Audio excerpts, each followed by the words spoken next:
Hello friends, data structure सीखने की इस सीरीज में आज हम देख रहे हैं एरे एडीटी इन डेटा स्ट्रक्चर। देखिए, एरे अलग चीज होती है और एरे एडीटी अलग चीज होती है। एडीटी का मतलब होता है एब्स्ट्रैक्ट डेटा टाइप। तो इस वीडियो में हम डिटेल में समझेंगे एरे और एरे एडीटी में क्या फर्क है, एरे एडीटी होता क्या है।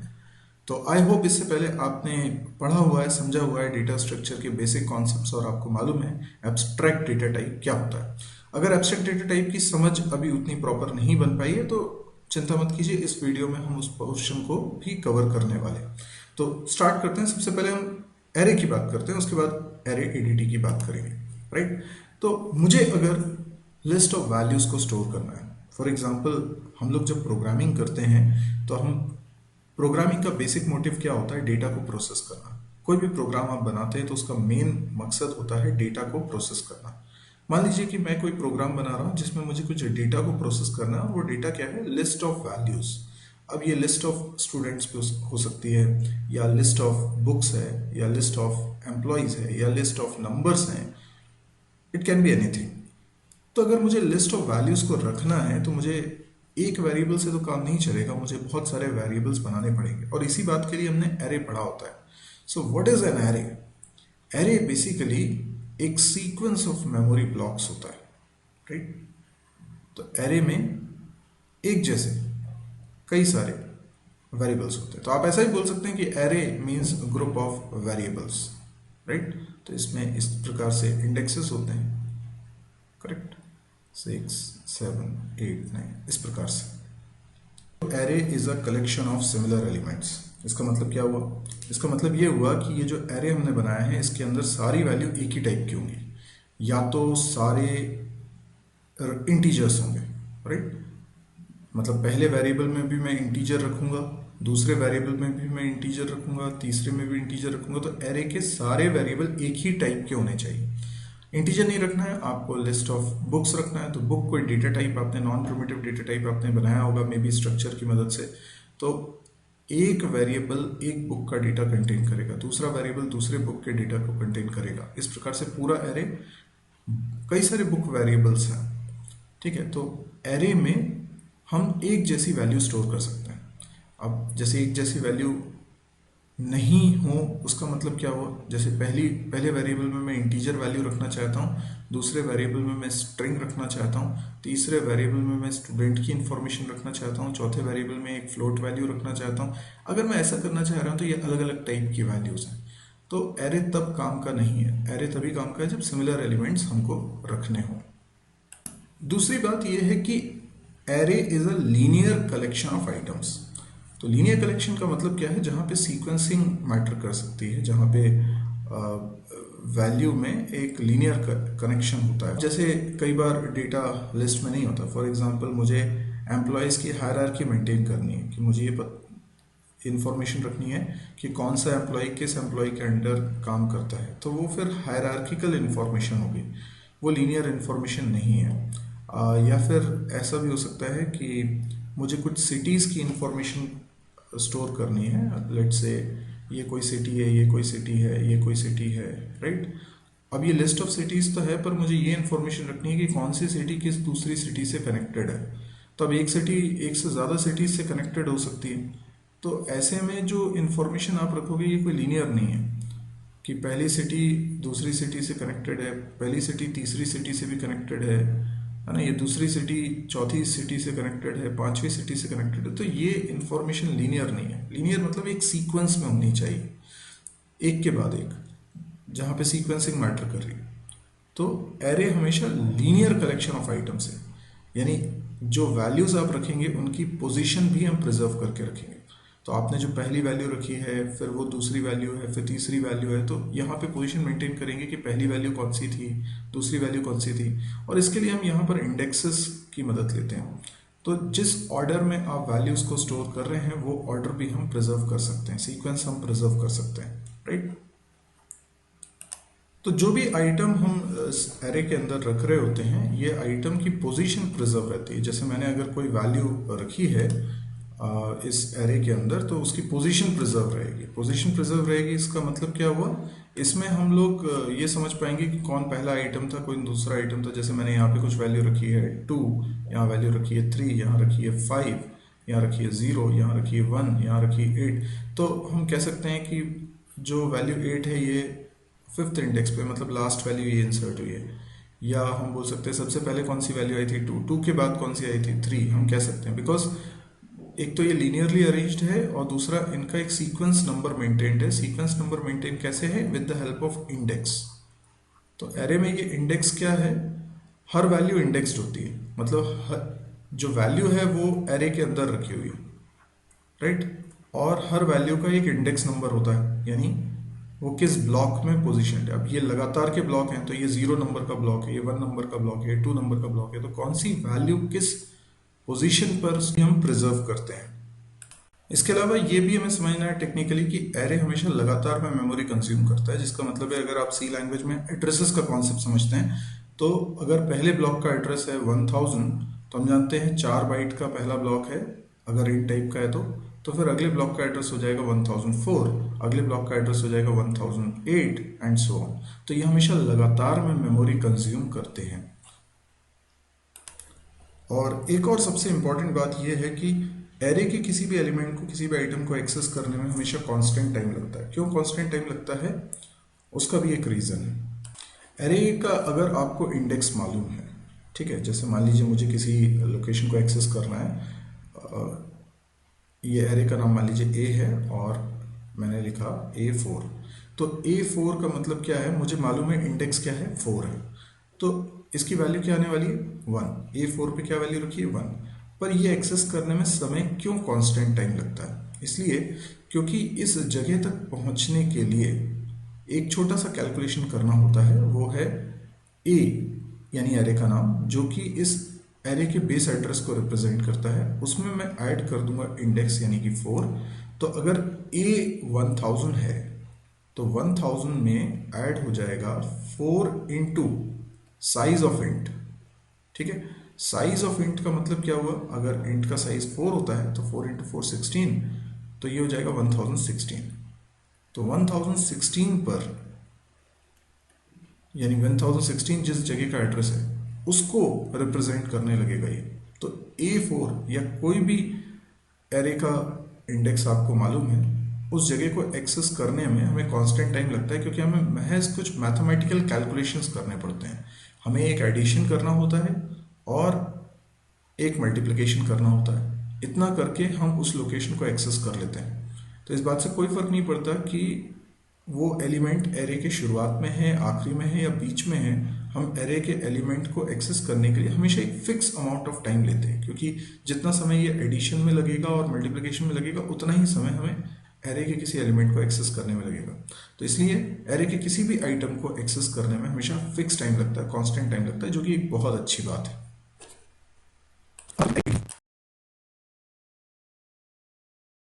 हम बात कर रहे हैं एक ऐसे सिस्टम की। एरे एडीटी क्या है? एक ऐसा सिस्टम है जिसमें अगर मैं चाहूँ तो लिस्ट ऑफ वैल्यूज़ को रख सकता हूँ, ठीक है। ये एक मेमोरी ब्लॉक है जिसमें मैं लिस्ट ऑफ आइटम्स को रख सकता हूँ, और ये जो लिस्ट ऑफ आइटम्स हैं ये ऑर्डर्ड पेयर है, मतलब इंडेक्स और वैल्यू, इंडेक्स एंड वैल्यू, ठीक है, ऑर्डर्ड पेयर। यानी 0 इंडेक्स पे मैंने कुछ डेटा रखा है, लेट से 40। फिर मैंने 1 इंडेक्स पे कुछ डेटा रखा हुआ है, लेट से 50। फिर मैंने 2 इंडेक्स पे कुछ डेटा रखा हुआ है, लेट से 30। तो इस तरीके से एरे एडीटी में हमने लिस्ट ऑफ डेटा रखा हुआ है, और हर एक डेटा जो है इस लिस्ट में, डेटा या आइटम कुछ भी बोले आप, ये क्या है? ये पेयर ऑफ वैल्यूज है, इंडेक्स नंबर और जो वैल्यू हम रखना चाहते हैं वो। तो बेसिकली ये एरे ही है जो हमने बनाया है। तो एरे एडीटी में इस तरीके से हम डेटा को स्टोर करते हैं। अब इसको फॉर्मली अपन समझें कि एरे एडीटी के जो ऑब्जेक्ट्स होंगे, एरे एडीटी हम एक सिस्टम क्रिएट कर देंगे, यानी हमने एक सिस्टम बना दिया, हमने डिफाइन कर दिया कि what is array ADT. Array ADT का मतलब क्या है, ठीक है। और फिर इस सिस्टम के हम ऑब्जेक्ट्स बनाएंगे। जैसे हमने एक ऑब्जेक्ट बनाया, फिर दूसरा ऑब्जेक्ट बनाया, तीसरा ऑब्जेक्ट बनाया। तो हर एक ऑब्जेक्ट के पास इंडेक्स वैल्यू पेयर में डेटा स्टोर करने की क्षमता है, यानी इसमें एक डेटा रखा, दूसरा डेटा, तीसरा लिस्ट ऑफ वैल्यूज रख सकता हूँ, इस ऑब्जेक्ट में भी लिस्ट ऑफ वैल्यूज रख सकता हूँ, इस ऑब्जेक्ट में भी लिस्ट ऑफ वैल्यूज रख सकता हूँ। ठीक है, तो एरे एडीटी अगर आप C++ समझते हैं तो एक क्लास की तरह है। ठीक है, तो एक इनकैप्सुलेटेड वे में एरे एडीटी में हमने डिस्क्राइब किया हुआ है कि कैसे वैल्यूज को स्टोर करेंगे। ठीक है, तो एरे एडीटी का कोई भी एक ऑब्जेक्ट जैसे O1, O2, O3 इसके बारे में बात करें तो ये कैसा है, अ सेट ऑफ पेयर्स, मतलब एक पेयर नहीं, कई सारे पेयर्स, इंडेक्स वैल्यू है ना, कैसे पेयर, इंडेक्स वैल्यू, ये एक पेयर हो गया, तो इंडेक्स नंबर और फिर वैल्यू, फिर इंडेक्स नंबर फिर value, where each value of index there is a value from the set item, है ना, मतलब इंडेक्स की वैल्यू अगर 0 है तो फिर यहाँ वैल्यू कुछ है 30, इंडेक्स 1 है तो ये कुछ है 40, इंडेक्स 2 है तो ये कुछ है 70, इस तरह से। तो index is a finite ordered set of one और मोर डायमेंशंस। आपने 1D एरे भी पढ़ा है, 2D एरे भी पढ़ा है, राइट। अब बात करते हैं एरे एडीटी एग्जैक्टली क्या है, क्योंकि फॉर्मल डेफिनेशन से कई बार हमें चीज़ें उतनी अच्छे से क्लियर नहीं होती। तो एरे एडीटी क्या है, an array is a set of pairs. ठीक है, an array is a set of pairs, index और वैल्यूज।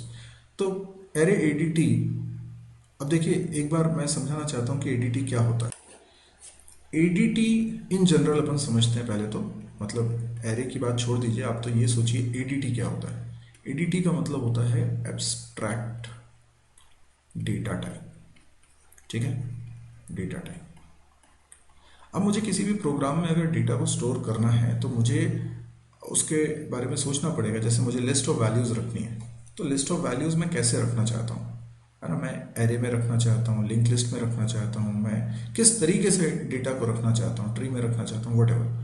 तो मैं सबसे पहले सोचूंगा डेटा स्ट्रक्चर। ठीक है, अब मैं सोचता हूँ डेटा स्ट्रक्चर कैसा, मतलब मुझे जो डेटा रखना है वो कैसे रखूंगा। तो मुझे अगर डेटा रखना है लिस्ट ऑफ बुक्स, तो अब सोचिए कैसा डेटा स्ट्रक्चर होगा। तो मैंने कहा एक एरे बना सकते हैं, या मैं डायनेमिक एरे बना सकता हूँ, या लिंक लिस्ट बना सकता हूँ। मुझे अल्टीमेटली डेटा को रखने के लिए ग्रुप ऑफ वेरिएबल्स बनाने हैं, तो group of variables linearly arranged होंगे या नॉन लीनियरली अरेंज्ड होंगे, ये सब मुझे सोचना होगा। तो मैं सबसे पहले सोचता हूँ डेटा स्ट्रक्चर क्या होगा, और दूसरी चीज मैं सोचता हूँ सेट ऑफ ऑपरेशंस। ऑब्वियसली बात है कि ये जो डेटा स्ट्रक्चर आप इमेजिन कर रहे हैं, जिसमें कि एक्चुअल में आप डेटा रखेंगे, वो डेटा कैसे रखेंगे, उस पर ऑपरेशंस कैसे परफॉर्म करेंगे, उसको एक्सेस कैसे करेंगे, उसके लिए आपको क्या बनाने, फंक्शंस बनाने। तो हम इमेजिन करते हैं एक ऐसे सिस्टम की जो आपको बताता है कि डेटा किस फॉर्मेट में किस तरीके से स्टोर होगा, और साथ में ये भी बताता है कि किस तरह के ऑपरेशंस उसमें परफॉर्म किए जा सकते हैं। यही कहलाता है एब्स्ट्रैक्ट डेटा टाइप। यानी एब्स्ट्रैक्ट डेटा टाइप अगर आप बनाना चाहते हैं, देखिए डेटा टाइप क्या होता है, डेटा टाइप होते हैं इंट, कैर, फ्लोट, इस तरह से डेटा टाइप्स होते हैं। आप इनका क्या करते हैं, इनकी मदद से वेरिएबल्स बनाते हैं, राइट, और फिर इन पे कुछ ऑपरेशंस परफॉर्म करते हैं।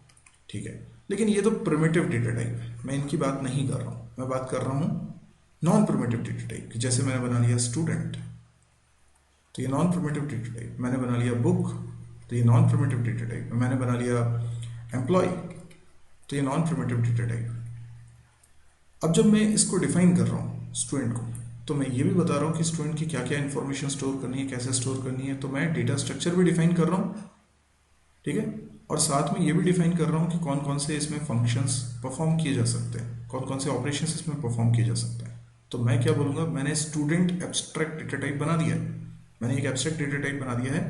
अच्छा, एब्स्ट्रैक्ट डेटा टाइप में हम डिटेलिंग की बात नहीं करते हैं, हम सिर्फ बात करते हैं कि क्या सेट ऑफ ऑपरेशंस इसमें परफॉर्म करेंगे और किस तरह का डेटा स्ट्रक्चर होगा, बस इतनी बात करते हैं। लेकिन वो ऑपरेशंस एग्जैक्टली कैसे परफॉर्म होंगे वो है इम्प्लीमेंटेशन। तो जब हम एडीटी बनाते हैं तो पहली स्टेज में हम सिर्फ सोचते हैं कि एडीटी में क्या सेट ऑफ ऑपरेशंस होंगे। बाद में हम एक एक ऑपरेशन को डिफाइन करते हैं, यानी पूरा प्रोग्राम बनाते हैं, जिसको बोलते हैं प्रैक्टिकली हम एडीटी को इम्प्लीमेंट कर रहे हैं। राइट। तो अभी सबसे पहले हम लोग एरे के बारे में सोच रहे हैं, एरे एडीटी कैसे बनाया जाएगा। कई सारी प्रॉब्लम्स होगी जहाँ लिस्ट ऑफ वैल्यूज आपको रखनी होगी, वहाँ पे आप एरे एडीटी बना सकते हैं। तो अगर आप एरे एडीटी बनाते हैं तो आपको सोचना पड़ेगा कि डेटा स्ट्रक्चर कैसा होगा। ऑब्वियसली एरे होगा, लेकिन इतना सिंपल नहीं है, सिंपली एरे नहीं बनाना है, और भी कुछ कुछ बनाना है, तो वो भी अपन डिस्कस करेंगे। और सेट ऑफ ऑपरेशंस, आइए पहले सेट ऑफ ऑपरेशंस को समझते हैं, फिर डेटा स्ट्रक्चर को समझेंगे। तो एक एरे एडीटी बनाते वक्त आप सोचिए कि उस पर क्या क्या ऑपरेशंस परफॉर्म होने चाहिए।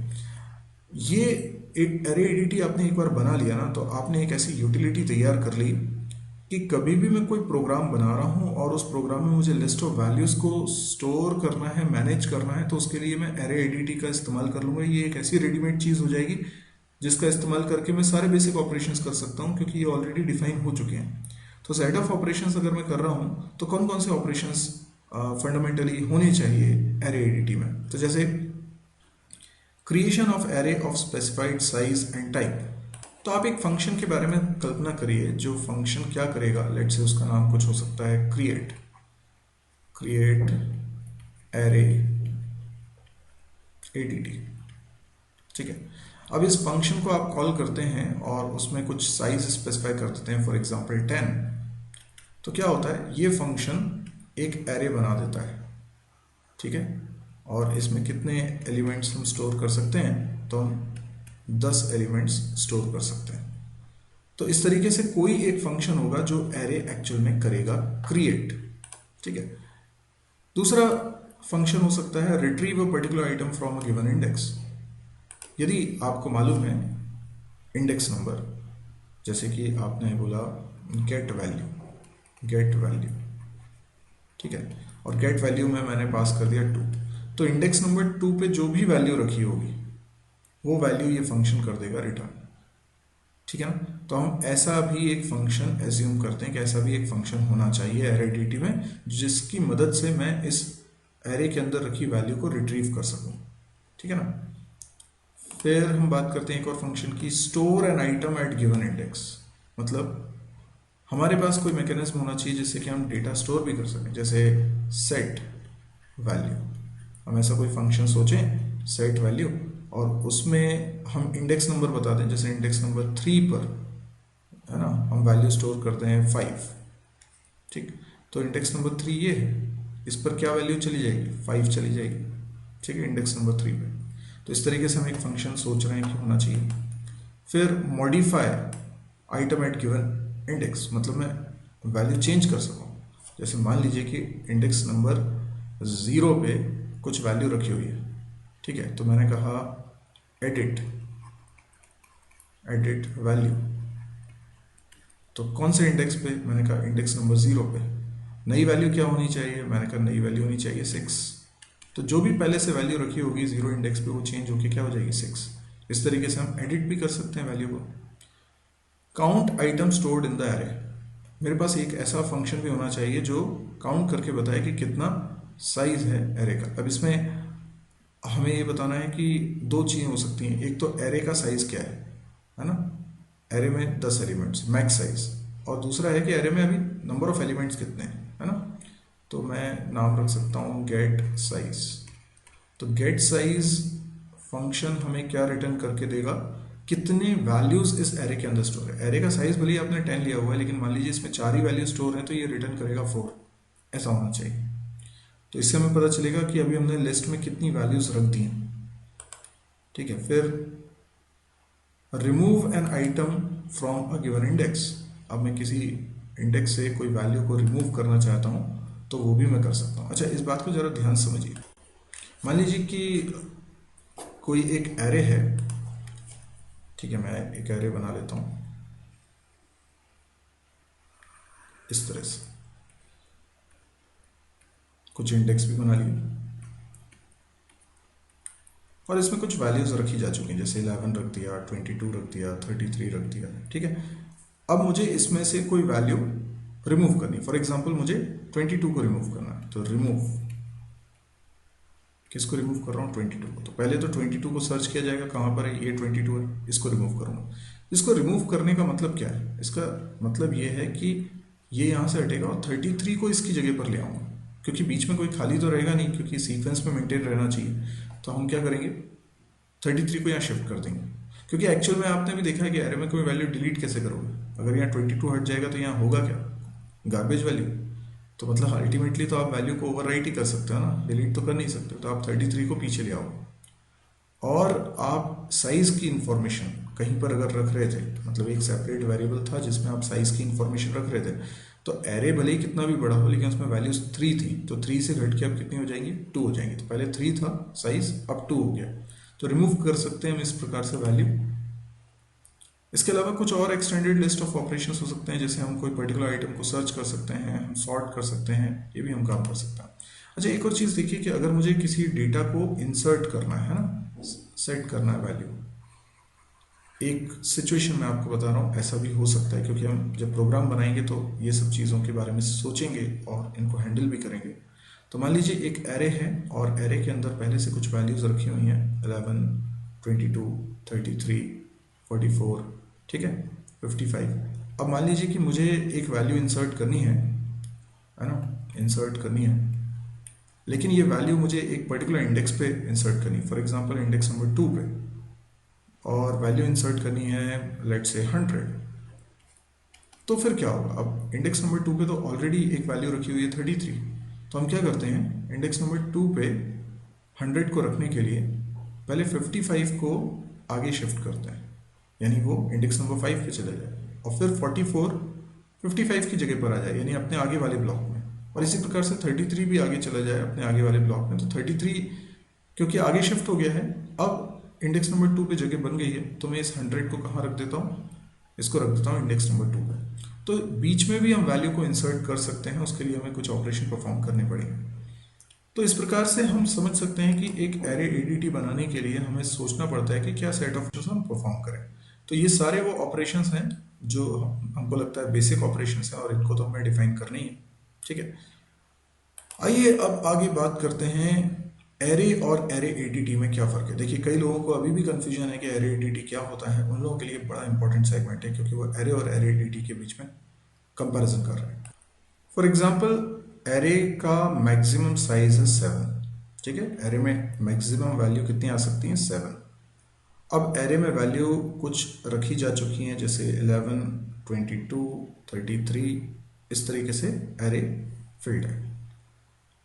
अब अगर आप इसमें कुछ और वैल्यू रखना चाहते हैं तो वो कहाँ जानी चाहिए, इंडेक्स नंबर 3 पे जानी चाहिए। तो मैं अगर कोई वैल्यू को इंडेक्स नंबर 4 पे या 5 पे या 6 पे रखना चाहूँ तो ये इनवैलिड होना चाहिए, है ना, ये ऑपरेशन परफॉर्म नहीं होना चाहिए। जबकि एक सिंपली हम एरे बनाते हैं, तो मान लीजिए ये एरे है, तो मैं कहीं पर भी वैल्यू रख सकता हूँ। मैं लिख सकता हूँ A5 और वैल्यू उसके अंदर मैं रखना चाहूँगा रख दूंगा, बीच में गैप बना रहेगा। तो गैप बना रहेगा तो उसमें गार्बेज वैल्यू रहेगी, तो मुझे कभी भी ये पता नहीं चलेगा कि एरे में एक्चुअल में एग्जैक्टली कितनी वैल्यू रखी हुई है, क्योंकि इंडेक्स नंबर 3 पे भी अगर आप चेक करोगे तो कुछ ना कुछ गार्बेज वैल्यू तो रहेगी ना, इसलिए हमें नहीं पता चलेगा कि एग्जैक्टली कितनी वैल्यू।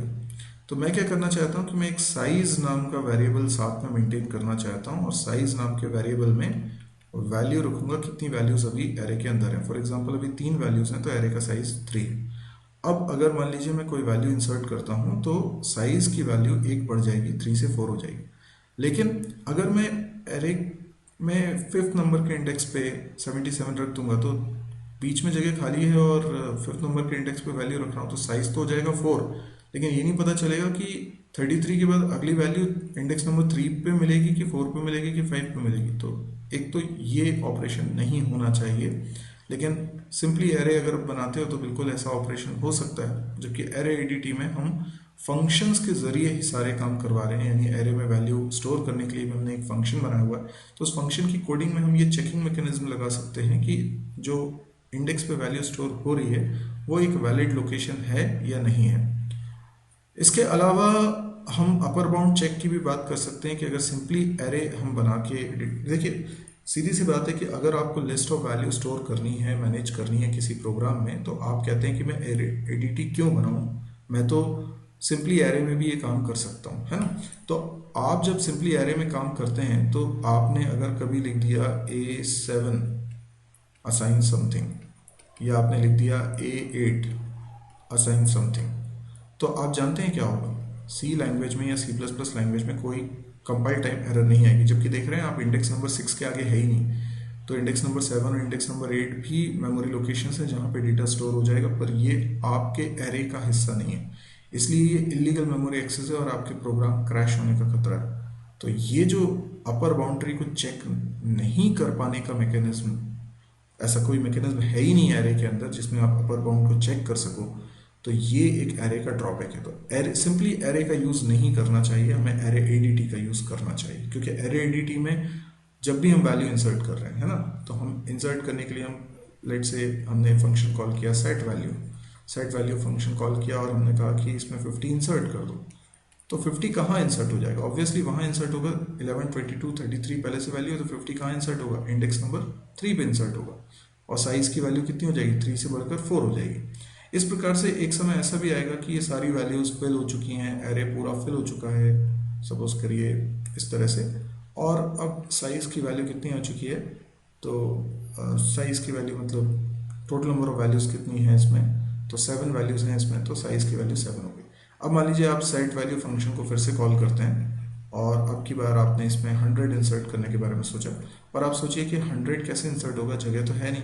तो सेट वैल्यू फंक्शन की कोडिंग में हमने लिखा होगा कि इफ जो इंडेक्स है ना, वो ऑलरेडी मैक्स साइज को रीच कर चुका है, मतलब साइज की वैल्यू जो है वो अगर लेस देन इक्वल टू या लेस देन एन है, तो ठीक है, पर लेस देन एन नहीं है, एल्स में आ जाए तो हम बोल सकते हैं कि इसमें कुछ भी इंसर्शन अभी पॉसिबल नहीं है। तो हम इस तरीके से कुछ कोडिंग कर सकते हैं जिसमें हम ये चेक कर लें कि एरे पूरा फिल हो चुका है या अभी इसमें जगह बाकी है। तो ये काम आप एरे एडीटी में तो कोडिंग के जरिए कर लोगे, लेकिन यहाँ पर आपको बाय डिफॉल्ट ऐसा कोई फीचर नहीं मिलता है एरे के अंदर। Array has no specialised operation, है ना। अब जैसे मुझे अगर एरे में सॉर्टिंग करनी है तो मुझे उसके लिए अलग कोडिंग करनी पड़ेगी, फिर मेरे को इसमें सर्चिंग करनी है तो अलग कोडिंग करनी पड़ेगी। कोई भी काम, बेसिक काम भी मुझे करना है एरे पर तो मुझे स्क्रैच से कोड लिखना पड़ेगा। अगर एरे एडीटी एक बार बना दिया जाए और उसका लोग इस्तेमाल करें तो कितना अच्छा है। मतलब अभी आप एज अ प्रोग्रामर सोच रहे हैं कि एरे एडीटी भी तो बनाना ही पड़ेगा। मैं ये कह रहा हूँ कि अगर आप प्रोग्रामर हैं, ठीक है, सोचिएगा ज़रा, अगर आप प्रोग्रामर हैं और आपको लिस्ट ऑफ वैल्यूज स्टोर करनी है, बस आपका मकसद ये है, लिस्ट ऑफ वैल्यूज आपको स्टोर मैनेज करनी है। अब आप मुझे बताइए, आप एरे बनाना प्रेफर करेंगे या एरे एडीटी जो ऑलरेडी बन चुका है उसको यूज करना प्रेफर करेंगे? आप डेफिनेटली एरे एडीटी को प्रेफर करेंगे, क्योंकि एरे एडीटी अगर बन चुका है तो उसमें ये सारे फंक्शंस भी बन चुके हैं, जबकि एक बेसिक एरे में फंक्शंस नहीं है, उसमें आपको फंक्शंस खुद बनाने पड़ेंगे। तो एज अ प्रोग्रामर आपका काम बढ़ जाएगा। In array there is no mechanism to find how many values are garbage and how many are valid items। जैसा कि मैंने कहा कि एक array के अंदर अगर values रखी हुई हैं, ठीक है, तो अब कितनी values valid हैं और कितनी invalid हैं ये आप नहीं बता सकते, क्योंकि array के अंदर अगर आप कुछ नहीं भी रखेंगे तो भी उसके अंदर कुछ वैल्यू तो रहेगी, दैट इज गार्बेज वैल्यू। तो आपने हो सकता है यहाँ पे डेटा रखा हो 11, यहाँ पे रखा हो 22, पर एरे में आपने 2 ही जगह पर वैल्यू रखी है, 3 जगह बची हुई है अभी खाली, तो वहाँ पे गार्बेज वैल्यू। तो आप अगर ये देखते हो कि A2 में क्या है, तो मान लीजिए आ जाता है 1058, अब ये गार्बेज वैल्यू, लेकिन आपको लगेगा शायद यही वैल्यू इसमें रखी थी। तो आपके पास कोई मैकेनिज्म नहीं है ये जानने के लिए कि एरे में पर्टिकुलर इंडेक्स पे रखी वैल्यू एक वैलिड वैल्यू है या गार्बेज वैल्यू। जबकि हम एरे एडीटी का इस्तेमाल करेंगे तो वो पहले से बना हुआ होगा, उसमें साइज मेंटेन हो रहा होगा कि एरे में कितनी वैल्यूज हैं, तो हम हमेशा जान पाएंगे कि कौन सी वैल्यू गार्बेज है और कौन सी वैल्यू वैलिड वैल्यू है। तो एरे एडीटी हम इसलिए बना रहे हैं ताकि भविष्य में कोई भी प्रोग्रामर जब लिस्ट ऑफ वैल्यूज रखना चाहे तो वो चुनाव कर सके कि मुझे सिंपली एरे बना के लिस्ट ऑफ वैल्यूज को रखना चाहिए, या किसी ने जिसने एरे एडीटी बनाया है वो बने बनाए एरे एडीटी का इस्तेमाल कर लें, ताकि सारी कुछ एरे को मैनेज करने वाली चीज़ें उसमें पहले से मौजूद रहें। ठीक है, तो एरे एडीटी में काउंट वैल्यूज करके एक ऑप्शन हो सकता है, गेट साइज करके एक ऑप्शन हो सकता है, जिसकी मदद से अपन साइज पता लगा लेंगे कि कितना डेटा एरे एडीटी में रखा हुआ है। अब बात करते हैं डेटा स्ट्रक्चर की। डेटा स्ट्रक्चर मतलब किस तरह से डेटा को स्टोर करेंगे। तो हमारे सामने कुछ इंपॉर्टेंट क्वेश्चन है। सबसे पहले मैं बार बार कह रहा हूं कि एक चीज आप अच्छे से समझिए कि आप एरे एडीटी बनाना सीख रहे हैं, ठीक है। लेकिन एरे एडीटी का फायदा क्या है? यदि एक प्रोग्रामर को लिस्ट ऑफ वैल्यूज रखनी है, list of students, list of employees, तो लिस्ट ऑफ वैल्यूज रखनी है तो उसके पास दो ऑप्शंस हैं। ऑप्शन नंबर 1, वो सिंपली एरे बनाए और सारा काम शुरुआत से करे। दूसरा, वो एक एरे एडीटी को यूज कर ले जिसमें सारे ऑपरेशंस पहले से डिफाइंड है। अब सवाल ये उठता है, ये एरे एडीटी किसी ने तो बनाया होगा। किसने बनाया होगा? आप भी बना सकते हैं। कैसे बनाया होगा ये हमको समझना है। तो एरे एडीटी अगर आप बनाते हैं तो लोगों के लिए, दूसरे प्रोग्रामर्स के लिए कितने काम की चीज़ होगी।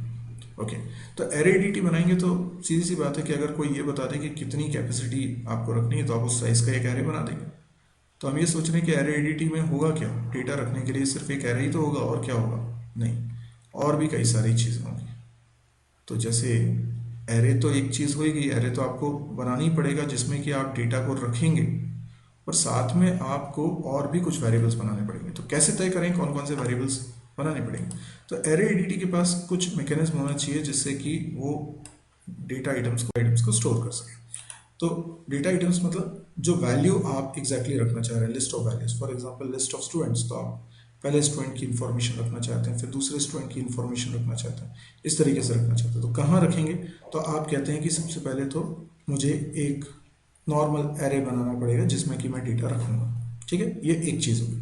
दूसरा क्वेश्चन ये है कि where to store last filled index information, मतलब आखिरी इंडेक्स कौन सा फिल हुआ है ये इन्फॉर्मेशन मैं कैसे ऑब्टेन कर सकता हूँ। तो या तो लास्ट फील्ड इंडेक्स की इंफॉर्मेशन रख लें या साइज रख लें, दो में से कोई एक बात रख लें। तो लास्ट इंडेक्स अगर मैं रखता हूं, जैसे कि लास्ट इंडेक्स नाम का एक वेरिएबल ही बना लो, ठीक है। और ये वेरिएबल में मैंने इंफॉर्मेशन रख ली है, जैसे कि इनिशियली ये 0 1 दो फील्ड है, मान लो एक और फील्ड है S3, मैंने तीसरा ऑब्जेक्ट भी रख लिया। तो इस एरे के अंदर के 3 ब्लॉक्स कंज्यूम हो चुके हैं। तो लास्ट इंडेक्स क्या है? 2। तो ये एक वेरिएबल हो गया लास्ट इंडेक्स नाम से, जो इस बात का हिसाब रख रहा है कि एरे में लास्ट वैल्यू कहां पर रखी गई है, ठीक है ना। तो ये भी बड़ी काम की इंफॉर्मेशन होगी। इससे मुझे हमेशा पता चल जाएगा कि एरे में कितने एलिमेंट्स रखे हुए हैं। फिर मेरे को कोई एक मैकेनिज्म और बनाना है जिससे मुझे पता चले कि एरे का टोटल साइज क्या है ना, जिससे अपर बाउंड चेक मैं कर सकूं। तो जैसे यहाँ पर मैंने एरे का साइज लिया हुआ है 8, तो मैं चाहता हूँ कि एक वेरिएबल और मैं बना लूँ, ठीक है ना, और इस वेरिएबल के अंदर मैं रख दूँ 8। ये बेसिकली क्या होगा, ये हमारी कैपेसिटी होगी, कैपेसिटी, ठीक है ना। तो इस तरीके से हमारे पास ये 3 इंफॉर्मेशन रखने के लिए सिस्टम होना चाहिए। तो अगर आप सी में सोचते हैं तो आप सी में एक स्ट्रक्चर बना सकते हैं, ठीक है। स्ट्रक्चर बना सकते हैं, नाम कुछ भी रख सकते हैं, एरे एडीटी, ठीक। और इसके अंदर 3 वेरिएबल्स बना सकते हैं। एक तो आप बना लीजिए कैपेसिटी, ठीक है। दूसरा आप बना लीजिए लास्ट इंडेक्स, है ना, लास्ट इंडेक्स, ठीक है। ये सब अभी मैं प्रॉपरली कोडिंग करके बताऊंगा आपको, अभी तो मैं रफली आपको बता रहा हूँ। और तीसरा क्या होगा, एरे। तो वो अपन मैलॉक फंक्शन की मदद से क्रिएट कर लेंगे। तो उस एरे को हैंडल कर सकें इसके लिए हमारे पास क्या होना चाहिए, एक पॉइंटर होना चाहिए। पॉइंटर का नाम मैं रख लेता हूँ ARR, ठीक है। तो एक पॉइंटर होगा, लेकिन पॉइंटर किस टाइप का होगा? अब जिस टाइप की वैल्यूज आपको चाहिए, जैसे मान लीजिए आपको स्टूडेंट टाइप की वैल्यूज चाहिए, स्टूडेंट लिस्ट ऑफ स्टूडेंट्स रखना चाह रहे हैं, तो आप यहाँ लिख लीजिए स्टूडेंट, स्टूडेंट टाइप का आप एक पॉइंटर बना लीजिए जिसमें इस एरे का आप रख पाएंगे एड्रेस, ठीक है। अब ऑब्वियसली स्टूडेंट एक स्ट्रक्चर की मदद से बना होगा, तो स्ट्रक्ट कीवर्ड उसके पहले आपको लिखना पड़ेगा। तो इस तरीके से आपने एरे एडीटी बना लिया। तो एरे एडीटी में क्या है? एरे एडीटी में बेसिकली 3 चीजें होंगी। एक कैपेसिटी वेरिएबल, दूसरा लास्ट इंडेक्स वेरिएबल, तीसरा एक पॉइंटर जिसमें एरे का एड्रेस होगा, एरे को जो पॉइंट करेगा। ये 3 चीजें मिलकर एरे एडीटी है। तो एक ऐसा मेमोरी ब्लॉक जिसमें 3 वेरिएबल्स हैं, और इन 3 वेरिएबल्स की मदद से मैं पूरे एरे एडीटी को एक्सेस कर सकता हूँ, इसके बारे में इंफॉर्मेशन स्टोर कर सकता हूँ। ठीक है ना। अभी ये मैंने आपको मोटे तौर पे बताया कि एरे एडीटी आप बनाएंगे तो डेटा स्ट्रक्चर कैसा होना चाहिए, बट मेन बात क्या है कि अल्टीमेटली हमारे पास इन 3 क्वेश्चंस का आंसर होना चाहिए। हम डेटा कहाँ स्टोर करेंगे, लास्ट फील्ड ब्लॉक का इंडेक्स, ये इंफॉर्मेशन कहाँ रखेंगे, और मैक्सिमम कैपेसिटी क्या है एरे की, ये इंफॉर्मेशन हमको रखना होगा। तो एरे एडीटी की हम कोडिंग करेंगे अपने अगले वीडियो से। फिलहाल हमने जो बेसिक बातें समझी हैं इसको आप दोहरा के इसको देखिएगा, 2-3 बार इस वीडियो को देखिएगा, समझने की कोशिश करिएगा। बाकी मैं कोडिंग में आपको एरे एडीटी बनाना सिखाऊंगा कि एरे एडीटी हम बनाते कैसे। ठीक है। अब यदि ये वीडियो आपको पसंद आया तो आप इसको लाइक कर सकते हैं। यदि आप इस तरह के और वीडियोस देखने में इंटरेस्टेड हैं तो आप इस चैनल को भी सब्सक्राइब कर सकते हैं। मेरी एक वेबसाइट है www.mysurgery.com, आप मेरी इस वेबसाइट को भी विजिट करें। इस वेबसाइट पे आपको C, C++, जावा, PHP, MySQL, data structure, DBMS जैसे कई सारे कोर्सेज मिलेंगे, और इन सब के ये सब वीडियो कोर्सेज हैं, हिंदी में हैं, और एक सीक्वेंस में आपको वीडियोस इस साइट पे मिल जाएंगे, ताकि आपको ये देखने में दिक्कत ना हो कि पहले कौन सा वीडियो देखना है फिर कौन सा वीडियो देखना है, एक सीक्वेंस में। दूसरी बात, इन सब की प्रोग्रामिंग एक्सरसाइज भी इस साइट पे आपको मिल जाएगी, तो आपको कोई भी सब्जेक्ट डेवलप करना है तो आप उसके प्रैक्टिकल्स भी यहाँ पे कर सकते हैं। इसके अलावा आपको ऑब्जेक्टिव क्वेश्चन भी मिलते हैं जो कैंपस में बहुत काम आते हैं। इसके अलावा इंटरव्यू क्वेश्चंस भी मिलेंगे आपको, और नोट्स भी मिलेंगे। तो काफ़ी कुछ मटेरियल इसमें है, और डेली इसमें अपडेशन होते हैं, कुछ ना कुछ नया कंटेंट नया अवेलेबल होता है। तो आप इसको रेगुलरली विजिट करें, और अगर आपको लगे कि ये बहुत काम की है, क्योंकि सब कुछ फ्री में मिल रहा है और सब कुछ ईजी लैंग्वेज में मिल रहा है, तो मे भी आपको लगे कि ये बहुत सारे लोगों के लिए बहुत काम की चीज़ है, बहुत ज़रूरी चीज़ है, तो आप प्लीज़ इसको शेयर ज़रूर करिए, अपने फेसबुक वॉल पे अपने दोस्तों को बताइए, व्हाट्सएप करिए। ठीक है। Thank you.